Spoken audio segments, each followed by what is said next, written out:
Welcome back to Tetrakan Super Monoblock. This will be the first in a series about the Fostex Model 280.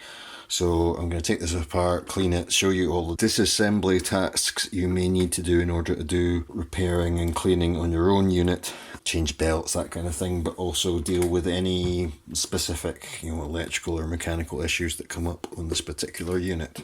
So you can see that the power's on because the counter's on. We seem to have a bit of a problem with the transport. If I press play, it tries, but doesn't really do anything. Yeah, rewind's working, but not very fast. Fast forward. Yeah, again, it's lazy. So, I've never had one of these open. Based on what I know about other units, I rather suspect that something to do with the reel mechanism isn't working. Let's see if I press. Usually there's a... Oh yeah, can you hear that? So there's a switch up in the top left that turns the capstan motor. But the capstan isn't turning, so we've probably got a bad belt from the capstan motor to the flywheel and possibly a lazy rewind mechanism as well. I'm getting some light from some of the meters, so I guess the electrics are okay. Mixer, I haven't actually tried to plug anything in, but usually I take these apart and give them a deep clean first, just so that grime or anything is causing intermittent cutouts. And I could distinguish between that sort of an issue and more serious electrical problems like maybe bad solder contacts, bad capacitors, bad op amps. Beep beep yourself, dickhead. Sorry, got lorry drivers saying hello to each other outside. So first things first, what we're going to do, assuming... Where's the power switch on this? I really haven't seen this before. Right, it's there. Yeah, forgotten where it was already. Going to be cleaning this later, so I'll start taking off all the knobs. Probably be cleaning them with some Windex in a plastic basin or something. There's already 1, 2, 3, 4, 5, 6, 7 of these switch caps missing. Depending on how badly damaged this is or how much I like working on it, I may buy another one and make a sort of Frankenstein, so I've got a complete one to sell, and I've still got a spares unit if I want to start flipping more of them. I don't really flip much now, but the way I got into this in the first place, it was sort of sidestepped from I couldn't afford a serviced one myself and decided I would try and learn into, oh, that was quite easy, so now I'll flip them in order to afford guitar pedals that I hardly ever use and synthesizers that I almost never use. But I've sort of stopped that now, but maybe I should get back into it, get some of that money. I digress. Did these come off? I'll tell you what, I'll stop filming just now and try and figure out which types of knob come off from the front and which come off from the back. These push buttons of the type where there's already a few missing, yeah, they just lift off. All your main fader caps just lift off. Ones like these gain trim controls, you can use some sort of plastic implement so you don't scratch the surrounding plastic. This is designed for getting car upholstery up. This is for working on screens of mobile phones, so you can get little plastic implements for not much money that will remove these things without damaging them. Got this face down. I've got several layers of old mailing bag bubble wrap built into it so that the weight of the unit isn't going to do anything to those knobs or controls. I'm going to come back in a minute with tape on the bottom of this case to show you where you need to remove different types of screw. But here I've got one that's really badly rusted. I'm trying to take these out quickly with an electric screwdriver and it's just spinning in the hole there. So one way you can deal with that is I've got this set of jeweler's files, cheap diamond incrustation. If you get a thin one of these, you can kind of file in a rusty screw like this sometimes so that you can get a big flathead screwdriver in there. No point in showing you the whole process, but that's a tip for getting into these things if you have that problem. Okay, I've removed all the screws and we've got 4 like this in these locations where I've marked the holes with white tape. Longer wide ferrule with I think that's called a shank, the smooth bit. But anyway, a smooth bit at the top. And 8 similar but shorter screws which have ferrule all the way up. The locations of those are 4 at the front here, 1 on either side here, 1 at this corner and 1 here. There are little arrows pointing at the holes which have the screws in it. There are other holes that don't have screws in them, there for mounting posts holding up PCBs inside, but the little arrows don't distinguish between the two types of screw. So that's where I'm extra helpful. You're welcome. So this bit at the front comes off, and tipping forward at the front.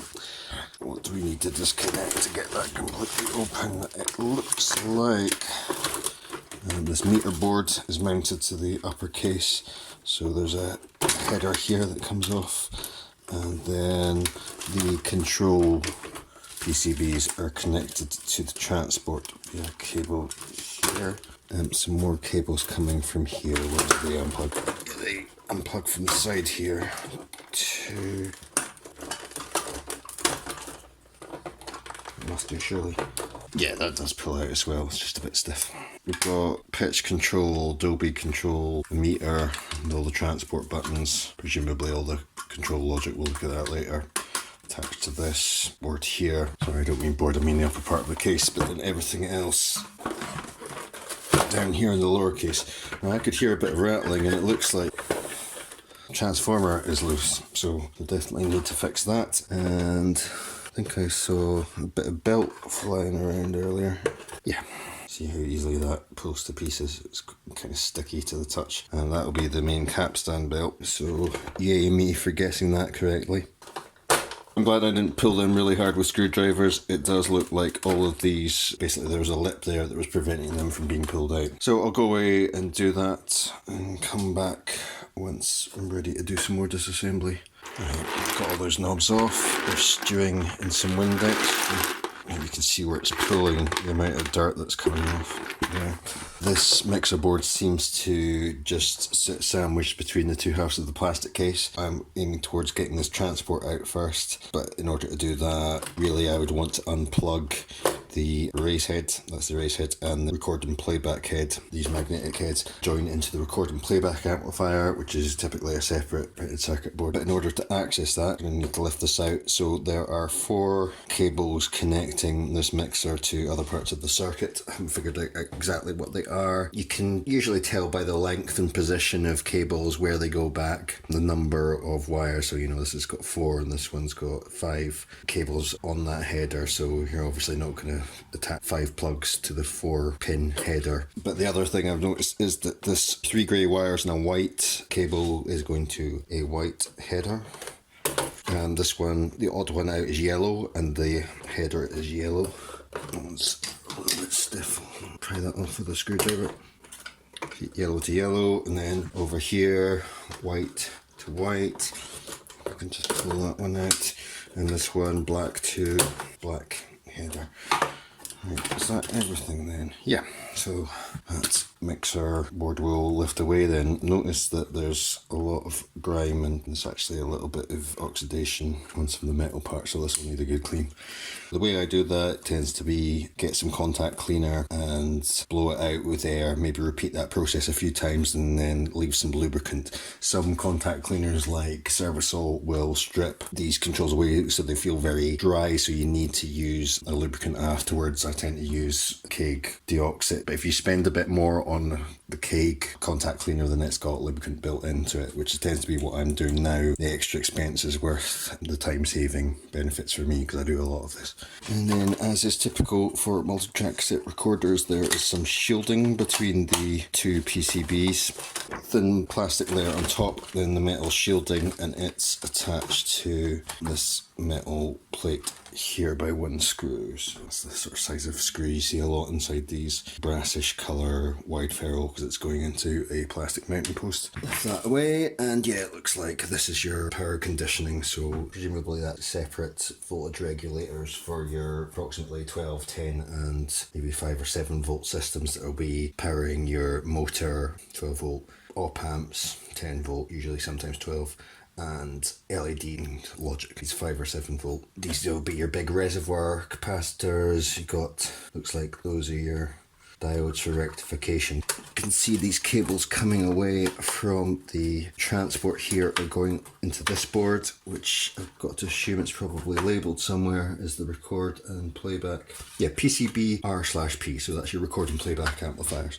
So we just need to find the places where the magnetic heads terminate. Probably can access this and change the rubber parts without disconnecting these, but I find it slightly simpler to take the entire transport out of the case. So I'm just moving these capacitors out of their way. They're just using the capacitors as cable ties.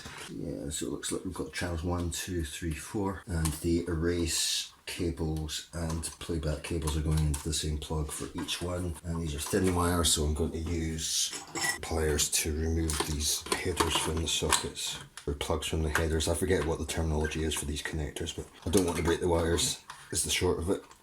Right, yellow one's going in a yellow socket, the red one's going in the red socket, but we've got two white ones and they look pretty much the same. I suppose that maybe was a bluish colour once. Well, I'm going to colour that one with a blue Sharpie so I don't get confused when I reassemble this. Okay, so that's detached from there. There's one just connecting this transport chassis to common ground. Let's remove this screw here. And I will write E there to remind myself on reassembly that there's an earth cable to attach.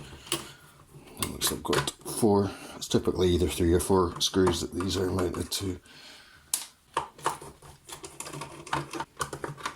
In fact, it's only 3. There we go. Or is that a broken mounting post? Ah, we've got 2 broken mounting posts. So that screw is an attachment screw, but the mounting post is snapped there. So I'll have to hold that mounting post and unscrew that. It won't be part of this series of videos, but I will fix those 2 mounting posts using spin welding.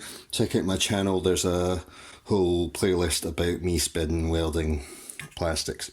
It's the strongest way to do it. The next strongest method that I found is a 2-part glue like JB Weld. I've tried using super glue, but it's not really strong enough for this application. Okay, so that's the transport out.